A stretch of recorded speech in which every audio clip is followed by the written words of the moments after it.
Bismillahirrahmanirrahim. Assalamualaikum warahmatullahi wabarakatuh. Perkenalkan, nama saya Elia Febriani. Di sini saya akan menghitung metode ekivalensi NaCl. Untuk soal metode ekivalensi NaCl sebagai berikut. Suatu larutan injeksi mengandung atropin sulfat 50 mg dengan NaCl-nya itu 0,45, natrium benzoat 1,0 mg memiliki NaCl-nya itu 0,22 dan BHA 5,0 mg memiliki NaCl-nya itu 0,60. Aqua Piat 5 ml.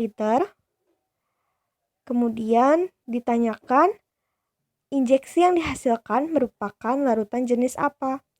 Isotonis, hipotonis, atau hipertonis.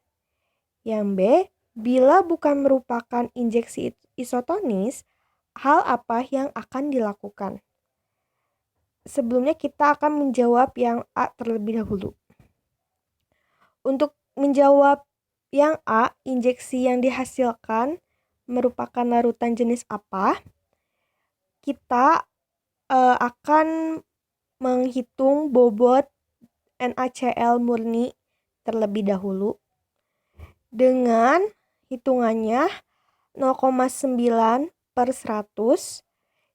Ini karena keseimbangan NaCl di dalam tubuh itu 0,9% dikalikan dengan 5 ml dari tadi yang Piat 5 ml, kemudian dihasilkan 0,045 gram NaCl. Artinya dalam 5 ml tersebut terdapat 0,045 gram NaCl. Kemudian kita menentukan bobot NaCl di dalam larutan yang dengan rumus Gr dikali NaCl. Dengan atropin yang memiliki beratnya 50 mg, kita ubah dari miligram menjadi gram, itu 0,05 gram. Dikalikan dengan NaCl-nya itu 0,45 ditambah sama dengan 0,225. Kemudian untuk natrium benzoat dengan bobot 1,0 mg kita ubah menjadi gram, itu 0,001. Kemudian kita kalikan dengan NaCl-nya 0,22 sehingga kita dapatkan hasilnya 0,00022. Dan yang ketiga itu BHA memiliki bobot 5,0 mg. Kita ubah menjadi gram menjadi 0,005 gram.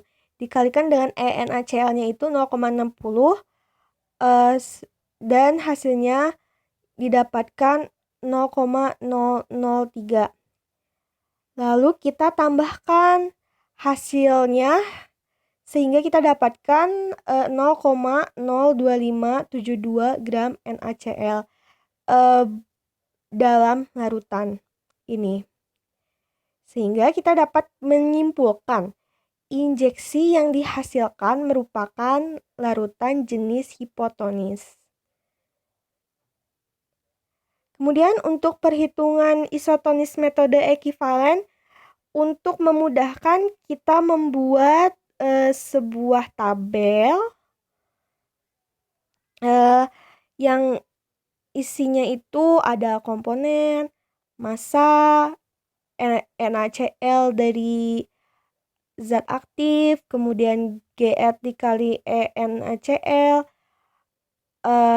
bentuk persentasenya, kemudian ENaCl-nya, persentase dikali ENaCl. Jadi kita tuh membuat dua buah bentuk lah ya. Yang pertama itu dalam bentuk gram dan yang kedua itu dalam bentuk persentase. Nah, untuk komposisinya itu ada antropin, sulfat, ada natrium benzoat, dan ada BHA. Untuk kita telaah satu-satu ya. Untuk atropin sulfat itu tuh memiliki massa 50 mg. Kita ubah menjadi gram itu hasilnya 0,05 gram. Kemudian NaCl-nya itu 0,45. Lalu kita kalikan menghasilkan 0,0225. Kemudian yang natrium benzoat 1,0 mg kita ubah menjadi gram jadi 0,001. Kemudian kita tuliskan ENaCl-nya lalu kita kalikan dan menghasilkan 0,00022. Lalu yang BHA 5,0 mg kita ubah menjadi gram itu 0,005 gram. Kita masukkan ENaCl-nya 0,60 lalu kita kalikan menjadi 0,003. Kemudian kita totalkan gram NaCl-nya. Jadi 0,0225 ditambah 0,00022 ditambah 0,003 hasilnya itu 0,02572 gram NaCl. Kemudian untuk yang persen kita karena ini bobot ya, mencari bobot sehingga kita memakainya itu B per V. Yang antropin sulfat itu memiliki bobotnya itu 0,05 yang tadi kita sudah ketahui dari 50 mg dibagi dengan 5 ml dari soal dikali 100 karena dalam bentuk persen hasilnya itu 1.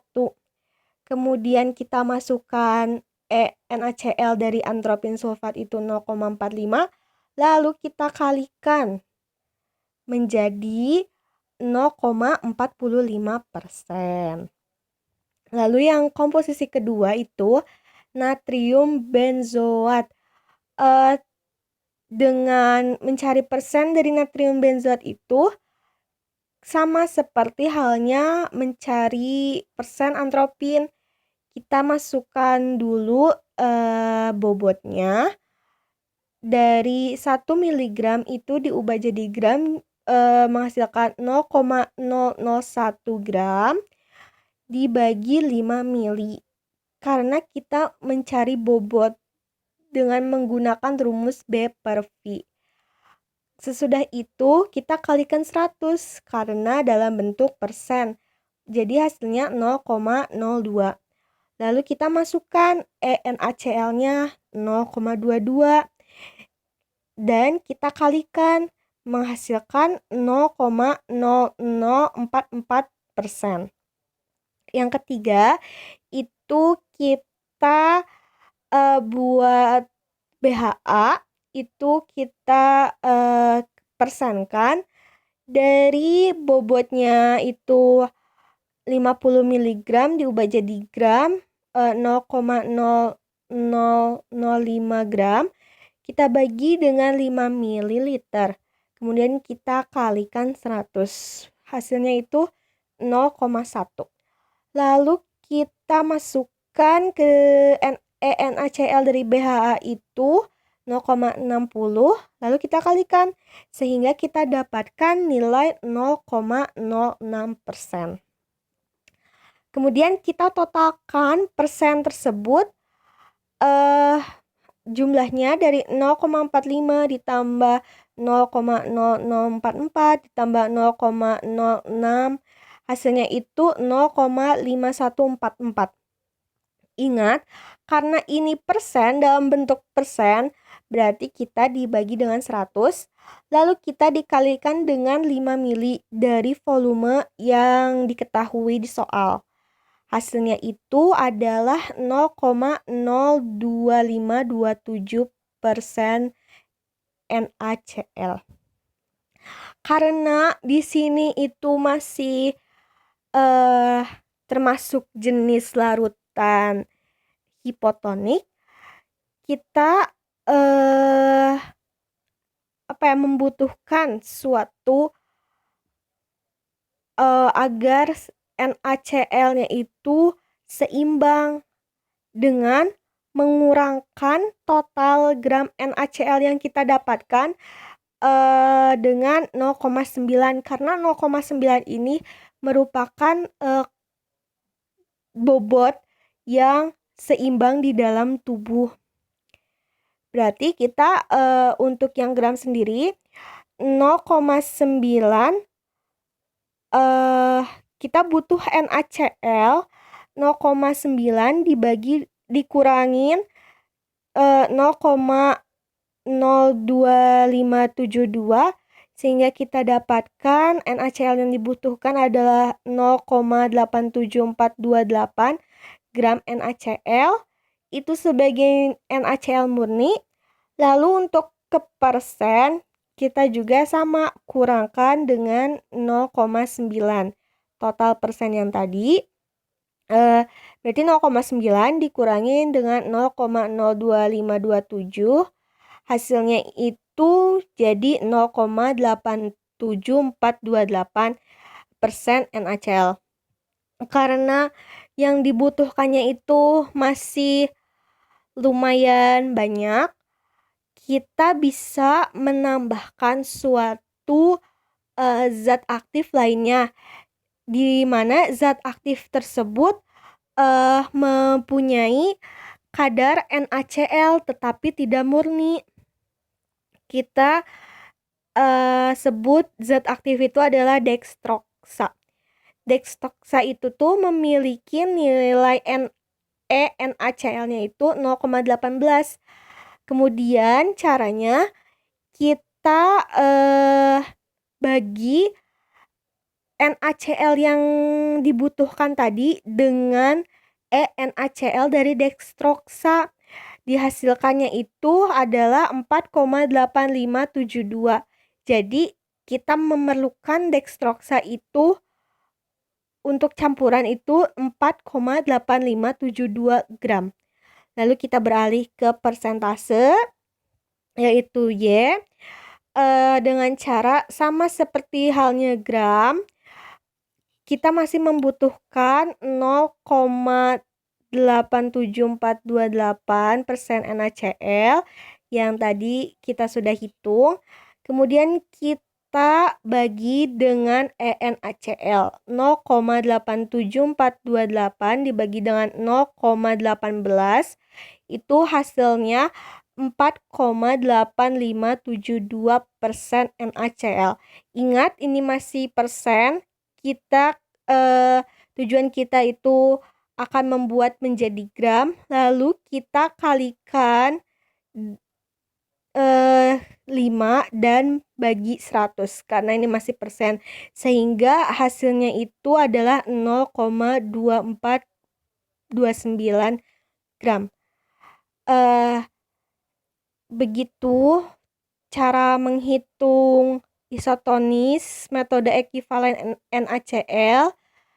Sekian dari saya. Mohon maaf bila terdapat kesalahan. Wassalamualaikum warahmatullahi wabarakatuh.